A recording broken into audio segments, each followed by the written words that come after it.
lumabas yung countdown na kailangan yung i-restart si computer, kailangan ninyong tanggalin ang flash drive. Okay? Para mag-proceed sa susunod na part. At ito po yun. Hintayin yung lumabas yung mismo operating system. Bagal.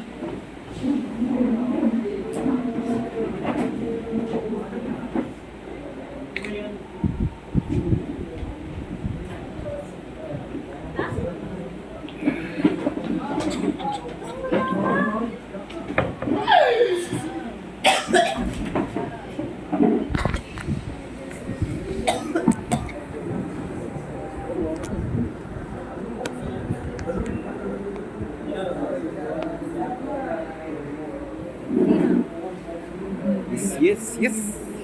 Bakit? May tanong lang ako kasi. Okay na? Hintayin lang muna natin to bago tayo mag-proceed sa next activity online.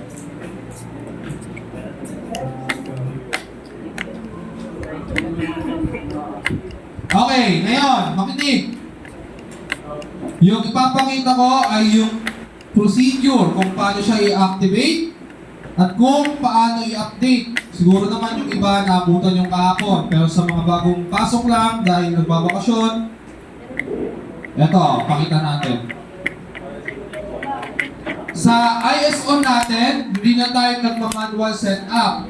After nyo ma-start, nag-getting things ready yung Microsoft, lalabas yung account na administrator at automatic na okay na kaagad yung ating computer. Sino ba? Sila dyan. Natabi na nila. Okay, ngayon, tingin dito sa computer, sa projector. Bagal. Bagal, oh. Okay. Tapos lang natin. Para ma-activate yung kanyang operating system, unang gawin ay i-check yung account kung hindi pa siya activated. Kasi expected naman na kapag ang bagong install na Microsoft Windows ay hindi activated. So makikita yun sa settings. Tayo natin mag-load. Ayan. So yung ating makikita ay itong red font na you need to activate Windows before you can personalize your PC. So ibig sabihin, hindi pa siya activated at wala pang ilalagay na product key. Ngayon, kung ang ISO file ninyo ay may kasama ng activation, makikita niyo yan sa desktop. Ito po yung pwede nyo gamitin as activator. Yung KMS tool na nasa loob ng folder na to. Ayaw mag-open na. Ayan.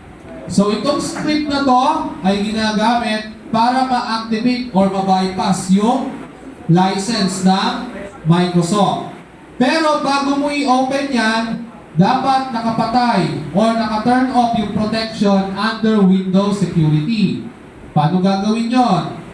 Hanapin nyo lang dito yung security. Kapag sinerge nyo yan, lalabas na yan kagad.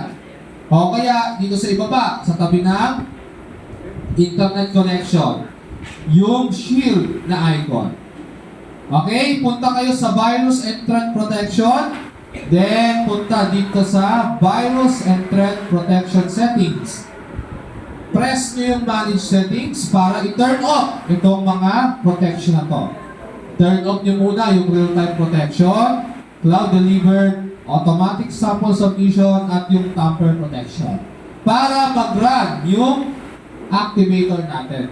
Sir, bakit po kailangan pa i-turn off yan? Dahil ito ay illegal at may virus tong dala. Okay? So kapag in-open natin yan, kailangan po Rowling ay connected kayo sa internet. Hindi po siya mag-open kung wala kayong internet connection. Kasi kumukuha po yan ng source ng key na ipagbabypass niya sa internet. Okay? Mamaya na. Po. Sit. Ayun pa ano. Yun yung ano. Ito, dadaan ka pa sa nire-record namin eh. Wala na. Oh, wala na. Okay, ngayon, kung mapapansin nyo, ito yung interface ni KMS Tool. Meron diyang readme to read the instruction kung paano siya gumana at yung mga option na pwede natin gawin.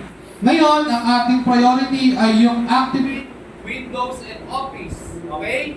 So, ang i-press natin ay yung number 2. 2. Ano nangyari? Namatay. Ano nangyari? Power off? Power. Okay, yung number 2. So, pindot tayo ng number 2. Then, meron dito another settings. Press C to continue and G to go back. Siyempre, press letter C para ma-activate yung Windows natin. So, yan. Connecting. Trying with KMS server. Installing the key for Windows. Wait nyo lang yan. Hanggang sa mag-appear po dito yung message na okay na yung inyong Windows. Hintayin lang po natin.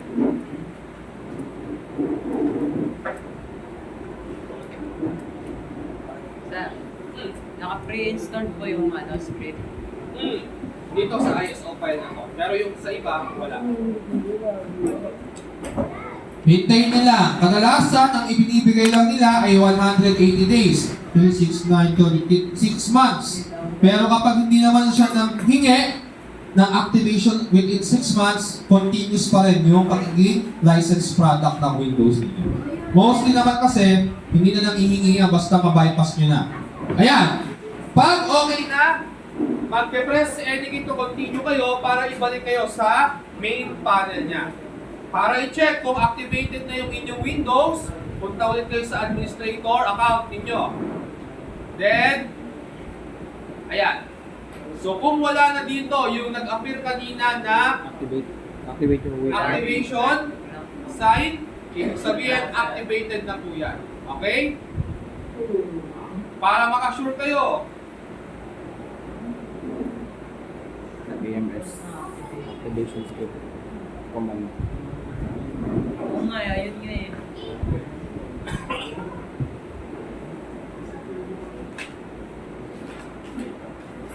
Activate.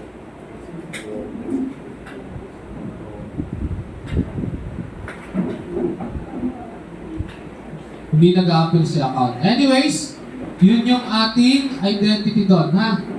Kapag tayo ay hindi na hinanapan ng product key or ng activation, automatic na po yun. So kapag tapos na kayo, open nyo na ulit yung inyong virus protection. Lahat po yun ay kailangan ninyong i-open.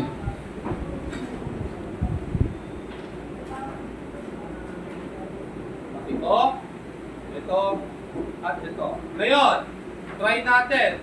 Open ulit kung gagana. Kung gumana, edi good. So kahit hindi pala naka-turn off, gumagana siya. Pero for safety purpose na lang, para hindi kayo mawalan ng Activator, patayin nyo pa rin. Kasi minsan, tinatanggal niya. Next! para ma-check kung okay na yung inyong drivers, punta kayo sa updates para makita yung mga kailangan pang i-install. Yan po, yung mga sinasabi ko na kailangan i-install automatically ng Windows Update. Required po yan para maging compatible yung operating system ninyo sa mga apps na i-install ninyo. Okay? Next, kailangan nyo i-open yung DirectX Diagnostic Tool or yung DXDiag. Ito naman, Ay yung ating magiging way to determine kung meron na integrated display yung ating computer or meron nang naka-install na dedicated GPU. Hintayin natin mag-open. So kapag kayo halimbawa ay may kliyente dahil kayo kayo ay nag-offer na ng service ng reformat or repair, bago nyo ibigay sa client ninyo yung computer niya, kailangan tapusin nyo po yung mga updates na yan. Okay? Sa display, ayan. Kung mapapansin nyo, kahapon, di ba, ang nakalagay dito ay Microsoft Basic Adapter. Pero ngayon, ang nakalagay na ay Intel Core HD Graphics 4600. Yan na po yung integrated GPU na naka-install sa computer niyo. Pag sinabing integrated GPU, yan po yung mga libreng GPU na nasa CPU ninyo. Okay? Automatic po yun. Sa notes, kapag walang problem or no problems found, okay na po yan. At makikita nyo yung difference niyan pagdating sa smoothness pag nag-open kayo ng mga app. Okay? So, dun po matatapos yung inyong full reinstallation or reformatting ng operating system. May tanong po ba, Rowling? Yes, siyan. Sa hands-on, sa timeran din po ba yun? Sa hands-on, walang timer doon. Ang kailangan nyo lang ay makaproceed kayo sa installation. Yun, solid. Pero kapag hindi kayo nakaproceed doon, gagamanin ninyo deduction. Timer, 10 minutes. Bukas na yan. Bukas na. Ah, hindi, ano lang. Next week pa. Anong bukas? Okay, walang timer ito.